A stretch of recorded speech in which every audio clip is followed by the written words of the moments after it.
Selanjutnya pemirsa, Menteri Koordinator Bidang Pangan Zulkifli Hasan meminta tambahan anggaran menjadi 410 miliar rupiah. Ya, tambahan anggaran ini diperlukan mengingat proses pendirian dan operasionalisasi Koperasi Desa Kelurahan Merah Putih memerlukan pemantauan langsung di lapangan. Dalam rapat kerja bersama Badan Anggaran, Zulhas mengusulkan penambahan anggaran sebesar 272 miliar rupiah.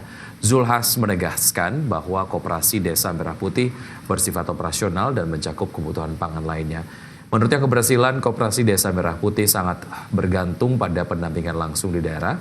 Adapun saat ini pagu indikatif Kemenko Pangan untuk tahun 2026 hanya sebesar 137 miliar rupiah yang menurut Zulhas dialokasikan untuk belanja pegawai operasional dasar dan pemeliharaan kantor. Kopdes Merah Putih dan Kelurahan Merah Putih, saudara, 8 bulan terakhir yang sudah bisa diukur, ya, pertumbuhan PDB sektor pertanian triwulan pertama 2025 sebesar 10,52%, tertinggi dalam 15 tahun terakhir. Kembali di Prime Market Highlight pemirsa, Presiden Prabowo Subianto menyiapkan 3 jurus program prioritas mengentaskan kemiskinan dan pemerataan pembangunan atau program Trisula. Ya, salah satunya penggerak ekonomi kerakyatan untuk mengentaskan kemiskinan. Presiden Prabowo Subianto segera meluncurkan program Trisula atau 3 jurus dalam upaya pengentasan kemiskinan dan pemerataan pembangunan. Program Trisula tersebut akan diluncurkan bulan Juli ini. Program-program Trisula yang akan diluncurkan tersebut merupakan bagian dari 3 pilar kebijakan prioritas mulai dari layanan kesehatan, pendidikan, dan juga penggerak ekonomi kerakyatan.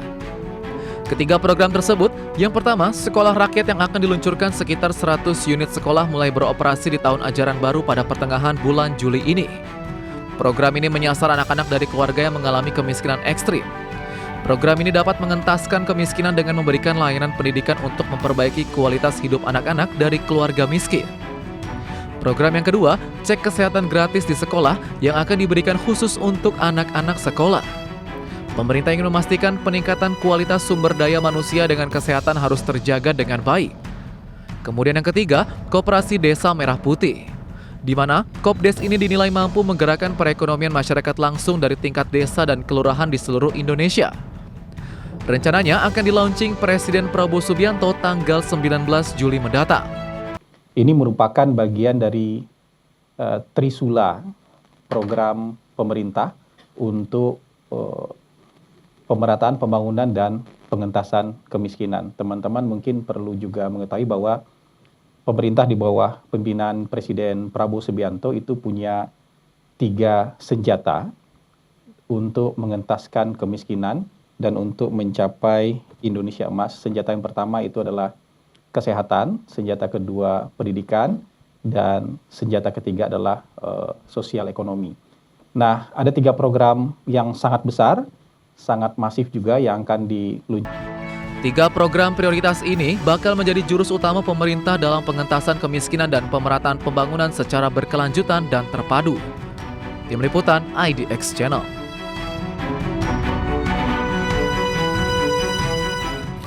Menteri Sosial Saifullah Yusuf mengatakan sebanyak 63 titik sekolah rakyat siap beroperasi mulai 14 Juli 2025. Sementara 37 titik sekolah rakyat lainnya akan beroperasi pada akhir Juli atau awal Agustus tahun ini. Nantinya untuk tahap 2 pemerintah menargetkan 100 titik sekolah rakyat.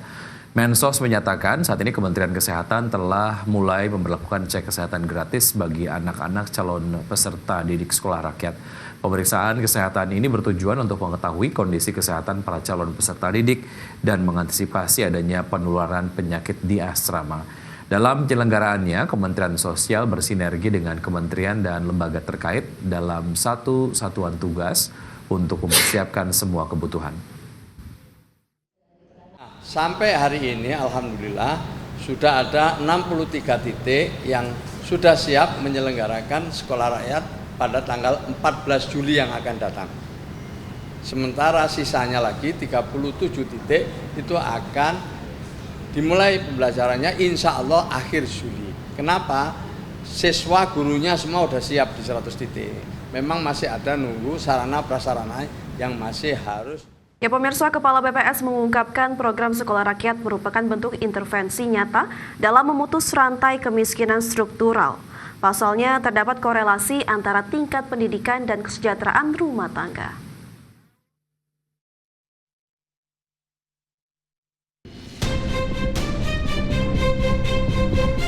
Kepala Badan Pusat Statistik Amalia Dininggar Widyasanti mengungkapkan bahwa mayoritas rumah tangga yang tergolong miskin ekstrim di Indonesia adalah pasangan suami istri yang hanya mengenyam pendidikan hingga tingkat sekolah dasar, bahkan sebagian tidak lulus SD. Data BPS menunjukkan adanya korelasi langsung antara tingkat pendidikan dan kesejahteraan rumah tangga. Semakin tinggi pendidikan dalam keluarga, maka semakin besar peluang rumah tangga tersebut untuk keluar dari kemiskinan. Menurutnya, program sekolah rakyat merupakan bentuk intervensi nyata dalam memutus rantai kemiskinan struktural.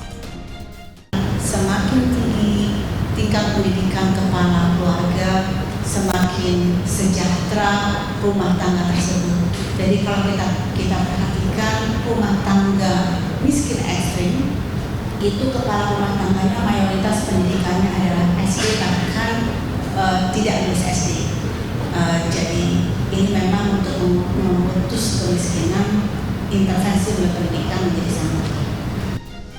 BPS mencatat bahwa dari kelompok desil 1 atau masyarakat dengan kondisi ekonomi terendah, terdapat 422.619 anak usia sekolah yang belum atau tidak lagi bersekolah. Secara keseluruhan, ada sekitar 6,1 juta anak usia 7 hingga 18 tahun di Indonesia yang tidak bersekolah atau putus sekolah. Tim Liputan IDX Channel.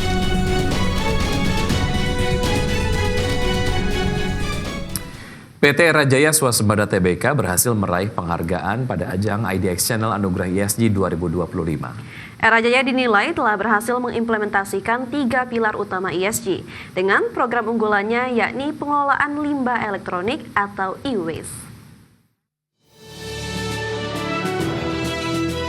PT Era Jaya Swasembada Tbk berhasil meraih penghargaan pada ajang IDX Channel Anugerah ESG 2025 pada kategori sektor barang konsumen non-primer.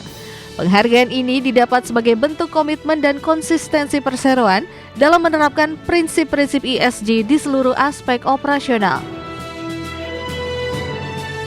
Menurut Chief HC Legal and CSR PT Era Jaya Swasembada Tbk Jimmy Perangin-Angin, Era Jaya Swasembada saat ini telah mengimplementasikan 3 pilar utama ESG, yakni lingkungan, sosial, dan tata kelola, dengan program unggulannya yakni pengelolaan limbah elektronik atau e-waste. Nantinya, sampah elektronik yang terkumpul akan didaur ulang melalui proses yang ramah lingkungan. Gerakan ini diyakini menjadi solusi aman bagi masyarakat yang ingin membuang perangkat elektronik mereka. Kita misalnya pada beberapa waktu belakangan ini ya, sekitar 2 tahunan ya, kita misalnya mengadakan e-waste management. Ya. Jadi kita betul-betul fokus bagaimana mengumpulkan gadget bekas seperti kayak gitu di beberapa outletnya kita. Dan kita bukan hanya sekadar kumpul, tetapi juga kita sampai kepada bertanggung jawab untuk memastikan bagaimana gadget bekas itu bisa diuraikan dengan vendor yang memang juga tersertifikasi. Era Jaya juga telah menyiapkan sejumlah strategi untuk mendukung program ESG keberlanjutan, salah satunya program rantai lingkungan. Program ini mencakup kegiatan konservasi lingkungan, termasuk penanaman pohon, pelestarian flora dan fauna dengan melibatkan masyarakat sekitar. Jakarta, Rikian Wardi, IDX Channel.